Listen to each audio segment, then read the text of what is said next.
नमस्कार, मैं हूं नारायण शर्मा और आप देख रहे हैं AINS न्यूज 24 चैनल। अब खबरें विस्तार से। देश की व्यावसायिक नगरी मुंबई के मलाड इलाके में अप्पापाड़ा झुग्गी बस्ती में भीषण आग लग जाने से कई झुग्गियां जलकर खाक हो गई। जानकारी के अनुसार इस आगजनी में दर्जनों गैस सिलेंडर में विस्फोट हुआ। इस आगजनी में एक व्यक्ति की मौत की खबर सामने आ रही है। दमकल विभाग की कई गाड़ियों ने काफी मशक्कत के बाद इस आग पर काबू पाया। मुंबई के मलाड इलाके में स्थित अप्पापाड़ा झुग्गी बस्ती में भीषण आग लग जाने से कई झुग्गियां जलकर खाक हो गईं। जानकारी के अनुसार इस आग को देखकर लोग अपने घरों से भागने लगे, जिसके चलते दर्जनों सिलेंडर ब्लास्ट हुए। इस आगजनी में एक व्यक्ति की मौत की खबर सामने आ रही है। दमकल विभाग की कई गाड़ियों ने भारी मशक्कत के बाद आग पर काबू पाया। मोर आवास मोर अधिकार आंदोलन को पिछले 2 महीनों से कर रही भारतीय जनता पार्टी अब 15 मार्च को विधानसभा का घेराव करेगी, जिसमें प्रधानमंत्री आवास योजना से प्रभावित हितग्राही भी बड़ी संख्या में शामिल होंगे। घेराव के एक दिन पूर्व भारतीय जनता पार्टी के नेताओं ने पत्रकारों को संबोधित किया और घेराव की रूपरेखा से अवगत कराया। मोर आवास मोर अधिकार आंदोलन के तहत छत्तीसगढ़ भारतीय जनता पार्टी ने बुधवार को विधानसभा घेराव के पूर्व पत्रकारों से चर्चा की। इस मौके पर भाजपा नेताओं ने जानकारी दी कि पिछले 2 महीनों से इस आंदोलन को किया जा रहा है। प्रदेश अध्यक्ष ने कहा कि कांग्रेस की छत्तीसगढ़ सरकार प्रधानमंत्री आवास योजना के नाम पर भ्रम फैला रही है। उन्होंने कहा कि मुख्यमंत्री किस बात का सर्वे कराना चाहते हैं। इस योजना के लिए सर्वे तो 2011 और 2016 में किया जा चुका है। प्रारंभ में भूपेश बघेल जी ने, राज्य सरकार ने कहा कि इसमें प्रधानमंत्री शब्द लिखा है, इसलिए हम इस योजना को नहीं देंगे। और अब नई नई प्रकार की बात लगातार वो कर रहे हैं, सर्वे कराने की बात कर रहे हैं। सर्वे बहुत पहले से होके रखा है। 2011 की सर्वे सूची है, 2016 में फिर सर्वे हुआ, छूटे हुए नाम और 2016 में जो निरस्त हुए नाम थे उन सबको करके एक सूची बनी है। फिर भी लोगों के बीच भ्रम पैदा करने के लिए नया सर्वे की बात वो कर रहे हैं। बीते दिनों 2 पत्रकारों का निधन हो गया, जिनमें अनल प्रकाश शुक्ला और भिलाई निवासी मोहन राव हैं। रायपुर प्रेस क्लब ने इन दोनों दिवंगत पत्रकारों को श्रद्धांजलि अर्पित की। प्रेस क्लब में आयोजित श्रद्धांजलि सभा में रायपुर के कई पत्रकारों ने उनके छायाचित्र पर पुष्प अर्पित कर भावभीनी श्रद्धांजलि अर्पित की। रायपुर प्रेस क्लब परिवार द्वारा दिवंगत वरिष्ठ पत्रकार अनल प्रकाश शुक्ल एवं भिलाई निवासी मोहन राव को श्रद्धांजलि अर्पित की गई। इस मौके पर प्रेस क्लब रायपुर के पत्रकारों ने दोनों दिवंगत पत्रकारों के छायाचित्र पर पुष्प अर्पित कर उन्हें नमन किया। श्रद्धांजलि सभा में प्रेस क्लब के अध्यक्ष दामू आंबाडरे, पंकज विश्वकर्मा, संतोष साहू और गोकुल सोनी समेत बड़ी संख्या में पत्रकार शामिल हुए।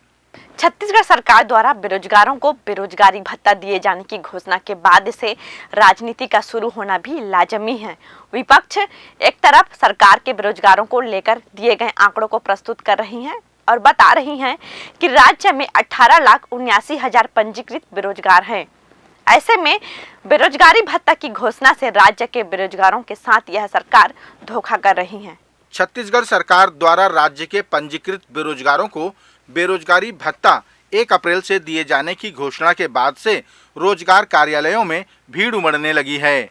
इधर विधानसभा में विपक्ष ने कहा कि सरकार ने दावा किया कि छत्तीसगढ़ में बेरोजगारी की दर 0.0001% है, जबकि राज्य में 18,79,000 पंजीकृत बेरोजगार हैं।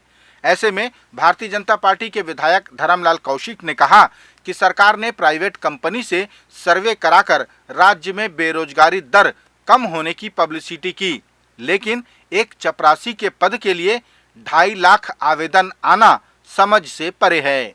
प्राइवेट कंपनी के द्वारा पता नहीं कितने में सर्वे कराया, उससे ज़्यादा उसका विज्ञापन में खर्च किया गया कि छत्तीसगढ़ में बेरोजगारी दर कम है करके। तो निश्चित रूप से इसकी कितनी विश्वसनीयता है मैं नहीं कह सकता, लेकिन सरकार को इतने विज्ञापन देने की आवश्यकता क्या है कि जो बताए कि ये बेरोजगारी का दर है, और वो कोई सरकारी एजेंसी नहीं है, ये एक प्राइवेट एजेंसी है। तो जिस प्रकार से बताई जा रही है, आज मैं उदाहरण दे सकता हूँ, किसी एक विज्ञापन जारी कर दे और कितने लोग उसमें आवेदन करते हैं। और चपरासी की भर्ती में अभी आया था, 2.5 लाख लोग आवेदन किए 90 पोस्ट के लिए। तो आप बेरोजगारी के दर का आकलन कर सकते हैं।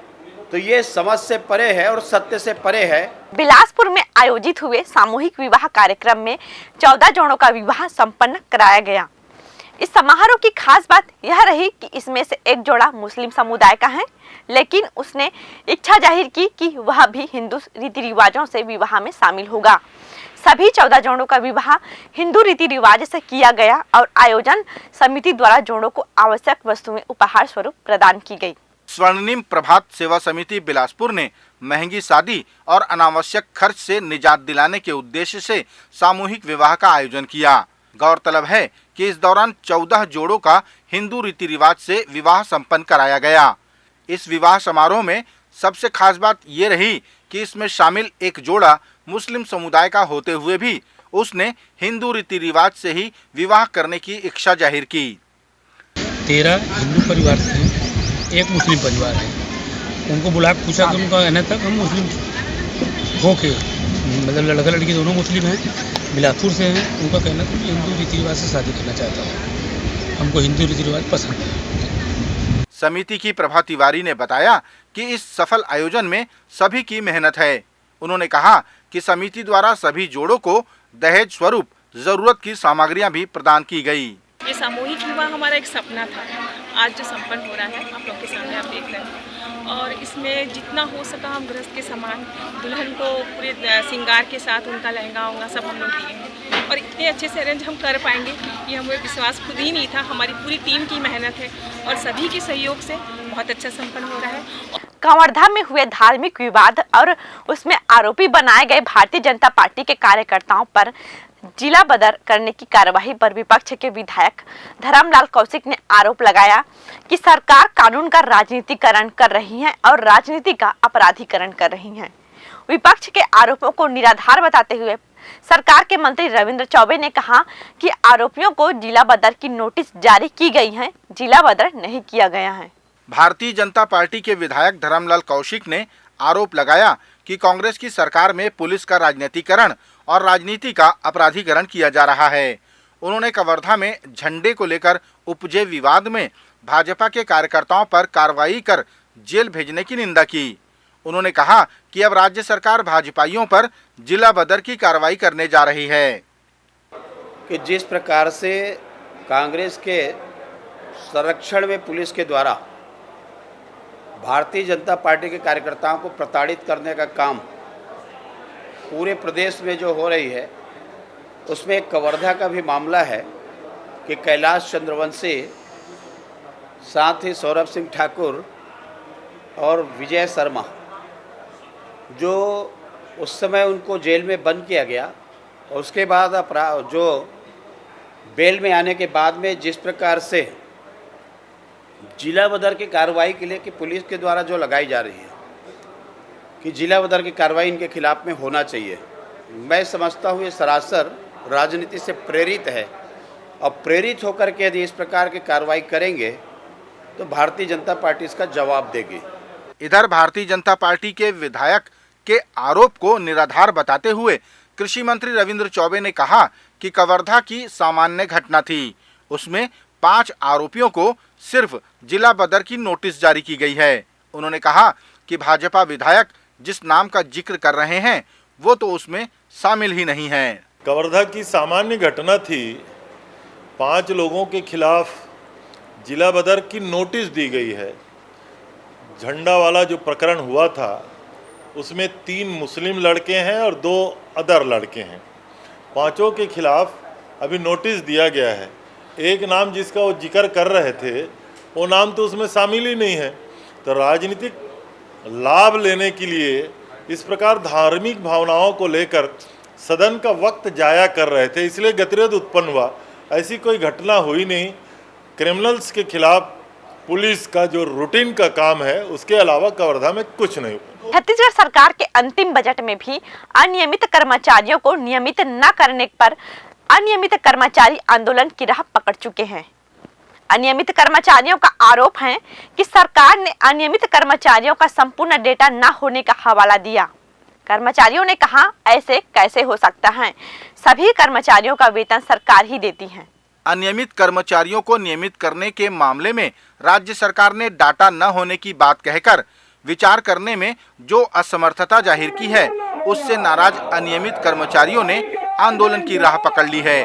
कर्मचारियों का आरोप है कि सरकार डाटा न होने का बहाना कर रही है। जब सभी को सरकार ही वेतन दे रही है तो उनके पास डाटा कैसे नहीं होगा। मैं बताना चाहूँगा, जब शिक्षा कर्मियों का संविलियन किया गया था तो उसमें तो ये डेटा वगैरह का इतना ज़्यादा दिक्कत नहीं आया था। ऐसा कौन सा रॉकेट साइंस छुपा है अनियमित कर्मचारियों के डेटा मंगाने में कि 4.5 साल लग जाते हैं और विभाग को पता ही नहीं है कि वो कितने कर्मचारी हैं। क्या विभाग उन कर्मचारियों को वेतन नहीं देता है क्या? और वेतन देता होगा तो उसको ये भी पता होगा कि कितने कर्मचारी हैं। सारे चीज़ आजकल ऑनलाइन हो चुकी हैं और ऑनलाइन के ज़माने में भी अगर डेटा नहीं आ पा रहा है तो लगता है मंगल ग्रह से ये डेटा आएगा और कोई रॉकेट साइंस छुपा है इसके अंदर, इसलिए डेटा इकट्ठा नहीं कर पा रही है सरकार।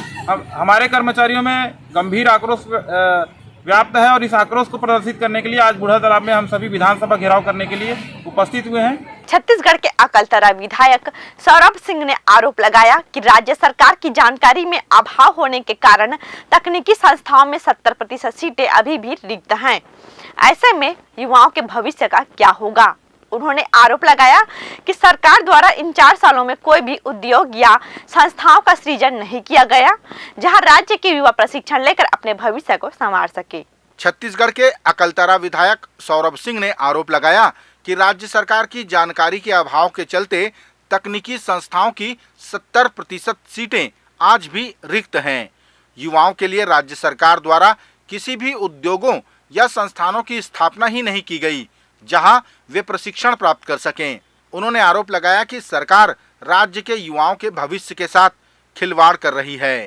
रोजगार इसलिए नहीं मिल रहा है क्योंकि पिछले 4.5 साल में कोई यहाँ पर उद्योग नहीं आया है, कोई रोजगार के संसाधनों का सृजन नहीं किया गया है। और मंत्री जी ने इस बात को माना कि एक साइक्लिक सिस्टम है जिसके तहत होता है। इसके साथ साथ राज्य सरकार को ये भी नहीं पता कि किस ट्रेड की मांग है, किस ट्रेड की मांग नहीं है, किन किन उद्योगों में टेक्निकल एजुकेशन काउंसिल के हिसाब से जो बच्चे नज़दीक के टेक्निकल इंस्टीट्यूट में पढ़ रहे हैं उनको वोकेशनल ट्रेनिंग मिलनी चाहिए, अप्रेंटिसशिप मिलनी चाहिए। इसकी भी कोई जानकारी नहीं है, इसका भी कोई दिशा निर्देश नहीं है। हमारे प्रदेश के बच्चे हमारे प्रदेश में लगे हुए उद्योगों में अगर हुनर नहीं सीखेंगे तो भविष्य में उनको रोजगार कैसे मिलेगा, वो अपने जीवन को कैसे आगे तराश पाएंगे। सरकार ना तो बेरोजगारी दूर कर पाई है, सिर्फ आंकड़ों में खेल रही है और छत्तीसगढ़ की जनता को गुमराह करके झूठा वादा कर। 15 मार्च को होने वाले भारतीय जनता पार्टी के विधानसभा घेराव में पार्टी के बड़े बड़े नेताओं के शामिल होने की चर्चा जोरों पर है। ऐसे में राज्य के कृषि मंत्री रविंद्र चौबे ने कहा कि भारतीय जनता पार्टी के बड़े नेता केंद्र सरकार में रुके राज्य के करोड़ों रुपए दिलाने के लिए आगे क्यों नहीं आते। 15 मार्च को भारतीय जनता पार्टी द्वारा विधानसभा का घेराव प्रस्तावित है। जानकारी के अनुसार इस प्रदर्शन में भारतीय जनता पार्टी के बड़े नेता भी शामिल होंगे, जिसे लेकर कांग्रेस के वरिष्ठ नेता व कृषि मंत्री रविंद्र चौबे ने कहा कि भाजपा के बड़े नेता केंद्र में रुके राज्य सरकार के करोड़ों रुपयों को दिलाने के लिए आंदोलन क्यों नहीं करते हैं। विधानसभा के घेराव में बड़े नेता आ रहे हैं, छत्तीसगढ़ की धरती में अपनी बात जरूर कहें, लेकिन उनको इस बात का जवाब देना चाहिए कि छत्तीसगढ़ के हितों के लिए छत्तीसगढ़ सरकार का, छत्तीसगढ़ के राज्य का, जनता का जो हक है वो पैसे केंद्र सरकार क्यों रोक रही है। हमें जीएसटी का पैसा मिलना चाहिए, क्षतिपूर्ति मिलना चाहिए, माइनिंग सेस आना चाहिए, कोयले का पैसा आना चाहिए, रॉयल्टी का पैसा आना चाहिए। लगातार केंद्र सरकार छत्तीसगढ़ के हितों के साथ सौतेला व्यवहार कर रही है, इसके बारे में भी उनको अपनी बात कहनी चाहिए। ये थे आज के प्रमुख समाचार। आप देख रहे थे AINS न्यूज़ 24 यूट्यूब चैनल। कल फिर मिलेंगे ताज़ा तरीन समाचारों के साथ। तब तक रोजाना की खबरों के लिए आप हमारे लोकप्रिय यूट्यूब चैनल AINS न्यूज़ 24 को सब्सक्राइब, लाइक और शेयर करना ना भूलें। नमस्कार।